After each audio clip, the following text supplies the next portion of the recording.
2 exterior detailing tricks that cut my wash time by 1/3 and helped me close way more customers on the phone. What's going on, guys? Luke here with Wilson Auto Detailing and AutoDetailer.com. The before of this Chevy Traverse that you're looking at on screen is just what a classic car that's kept outside and not maintained looks like on any vehicle before it gets detailed. You've got water spots, you've got bird droppings, you've got bugs, and everything in between. This is a relatively new car, and in my world, relatively new means like under 7 years old. And like I said, it's kept outside, not garage kept, not maintained. And what the customer wants for this exterior is just a simple wash and protection, nothing overly ambitious. Now let's skip the boring parts of the exterior detail and jump straight to the 2 things I'm referring to here that cut my wash time by at least 1/3. Number 1, when I am dealing with an exterior detail like this, I consider it a very basic version of an exterior detail, meaning I am not going to over-index on pre-foaming, pre-washing the car, agitation wash, then drying, then clay barring, then drying again, then putting a protection on. I'm gonna start to overlap some of my exterior surfaces. Now, what I mean by this is that the customer cares that the surface dirt is pulled off and there's some sort of protection left over. This is where detailers have to step back and say, I'm here to serve the customer, not my own ego of what I want the customer to want. And because of that, the first strategy I wanna highlight here is, in some sense, eliminating my agitation wash. Here's how I do it. When I pre-foam the vehicle, I'm gonna be mixing a strong solution of Road Warrior and Dirt Buster. Dirt Buster is, in some sense, my lubrication or the car soap arm of this from Superior Products, and Road Warrior is just that additional power punch that I want to pack into the pre-foam solution so that I remove as much surface dirt as possible. A lot of times Road Warrior is used 20-to-1, 30-to-1 to remove a lot of that crazy surface dirt from RVs, and so I like importing it into my detailing business to remove a lot of that surface dirt before an agitation wash, essentially to get the most out of your pre-foam solution as possible. I'm trying to pull off as much dirt as possible before I get to what would be my agitation wash. But in this case, I'm going to be skipping my agitation wash, and after I rinse all of the foam off of the car, I'm gonna move straight into using my Optimum No Rinse rinseless wash with my clay bar and then drying. I know it sounds crazy that I'm skipping, in some sense, the agitation wash, but you could also consider, of course, Optimum No Rinse as a rinseless wash, this duo agitation wash, and that is what's happening. Like I said, because this car is riddled with scratches, riddled with swirls, it's a daily driver, it's kept outside, the customer actually doesn't want to pay or care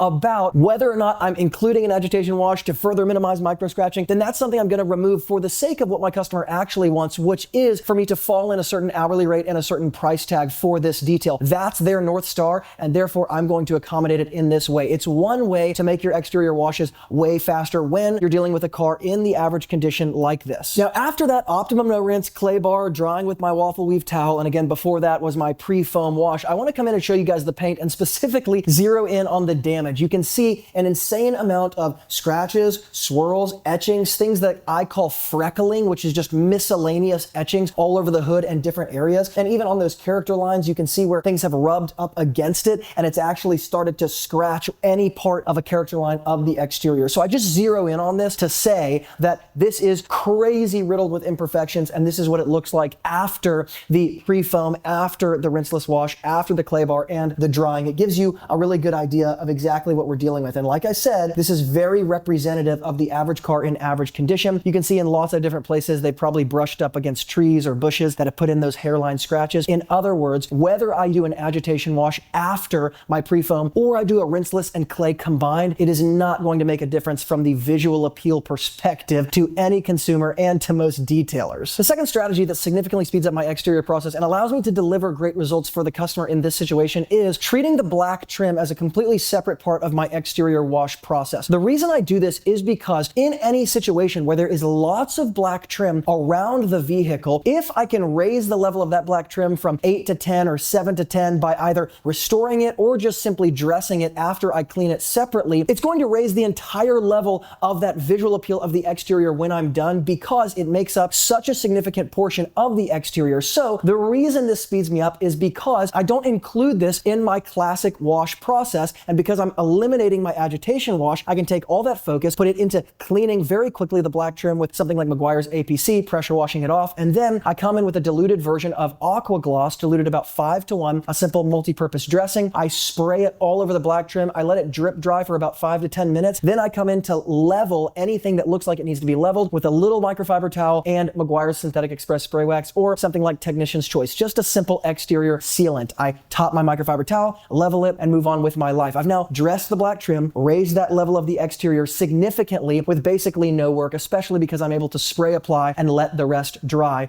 in doing this. Now, the framework here is when you're dealing with a customer who wants to fit inside of a certain price range and you're doing a classic exterior detail that in some ways can be looked at as just a commodity by the customer, I want to pick the big dominoes of the exterior that are going to make the immediate biggest difference of that wow factor when they see it, and the black trim is almost always the easiest to do it with. So combining these two strategies allows me to give them what they want and make sure that they're really impressed when they first look at the vehicle. Now, this brings me to the business conversation I want to have very quickly, which is how do these two strategies allow me to close more customers over the phone? Well, I just mentioned that as a detailer, when you're dealing with a customer who does want to fit within a certain price range and you truly are just doing something like a basic exterior detail package, in some sense, the customer looks at that package as a bit of a commodity. And what most detailers hear over the phone when they give a price is that the customer might say something like, hey, that's really expensive. And the detailer finds themselves in an argument with the customer where they're basically just arbitrarily trying to tell the customer, hey, I'm not expensive. And the customer says, yes, you are. And you say, no, I'm not. And you're not actually talking about anything. Well, after years of learning how to have to overcome these types of things by having this conversation thousands of times with customers, I actually developed a close that I like to call I'm the only answer close when I'm dealing with a price objection like this. Now, in order for this close to actually work, you have to be a detailer who is willing to significantly raise your front end prices on your business, not because you're always going to charge that, but because it is going to be the first price you present to your customer. And here's why. With a basic exterior detail like this, a customer might call me and say, hey, I just want a simple wash and wax protection on the outside. It's not garage kept or anything, but I want to kind of reset it. And I might say something like, great, an exterior detail like that starts at $275. And as soon as I lay out a price like that, the customer might say something like, whoa, that's way more expensive than I was anticipating. Well, anytime that happens, when I'm anticipating the fact that I'm going to be performing a detail that's more of that low-end commodity detail, the immediate thing I like to follow up with is, oh, understood. Is there a price that you got the car detailed for in the past with this same exact exterior detail that you've already paid that was lower than that? Has somebody else done it before?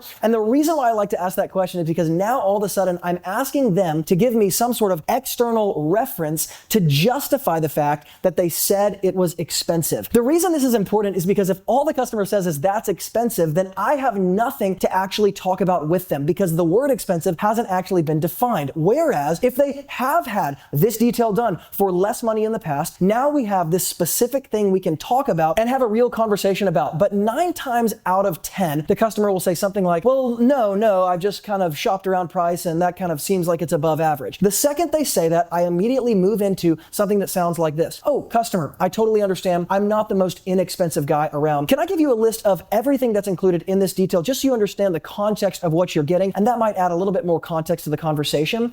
Everyone immediately says yes because they actually do want the detail done and they want the price justified. It's at that point that I walk through very simply all of my signature detail services, meaning if you were to get my highest end exterior service, I want to walk through everything that you're getting because when I lay it out and I'm finished, I close with the customer saying, is that what you were looking for? Because then I've given them this big table of services that they can either respond back to me with, oh, actually, yes, that all sounds really good and I didn't know all of that was available before, in which case we can come back to the price and they've justified it to themselves, or they say, oh no, that's not what I was looking for. I'm looking for something more basic, which means I can walk down the services that I'm offering, take off of certain services, and therefore work down the price. And I'm already in the winning position because I've given my higher price, which sets a sort of prestige and a sense of expertise with the customer just because your prices are higher, even if you're not really an expert. And I'm now able to work down rather than up, which is what most detailers do. So I've price anchored them up here, and now I'm coming down into their range, making my own life easier because I can take services off, just like I already described. The 2 primary things that I'm doing in this exterior are focusing on the black trim and removing the agitation wash strategically to fit into that price. And because I worked off of the price, the customer is now much more likely to simply say yes and not object to me again because I've now actually given them what they want. And this is why I call this the I'm the only answer close, because no matter how they answer, yes, I've had it done before, or no, I haven't had it done before, it allows me to walk back down to myself and my detail as the only answer, despite what they say. By the way, this is also why it's really important if you're a detailer to have a really, really high-end signature package that sort of sits over here in the outlier space apart from your classic interior, exterior, complete details, because it's what you can refer to in this conversation. And it gives you the ability to take the burden of pricing off of you, because once again, if you're sitting in the middle with your pricing, you cannot work down. So when you're charging $100, $150 and then the customer objects, this strategy doesn't actually work. But when you signature price them at the beginning, you actually want the objection, because the objection is the very thing that allows you to pull the conversation forward. Immediately, like I said, I get to say, oh, I totally get that I'm not the most inexpensive guy around. Have you had this detail done before at a lower price? And by the way, if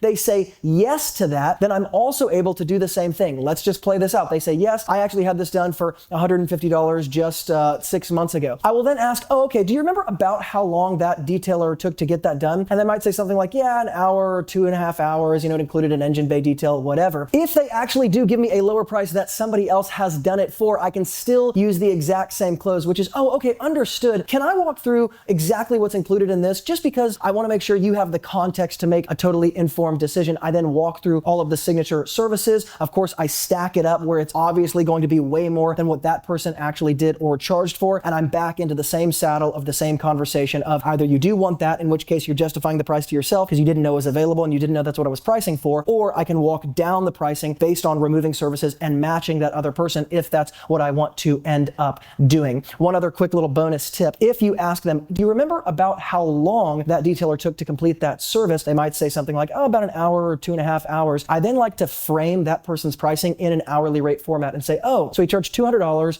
and he took 2 hours, so he's actually $100 an hour. I want to be clear, we actually max for this type of service charge about $70 an hour. We just know exactly how long it's going to take to be able to deliver the results that you want based on what we're hearing in this conversation. So while yes, relatively it's a bit more expensive, absolutely it's actually not quite as much, and it's our way of knowing we can guarantee what you're asking for. A lot of these guys who appear less expensive are actually significantly more expensive from an hourly rate perspective, and we know that they can't guarantee the end result because they're just pushing you through as another number. That's not what we want to do. Once again, all roads lead back to this detail is the answer. It's why I like to call it the I'm the only answer close.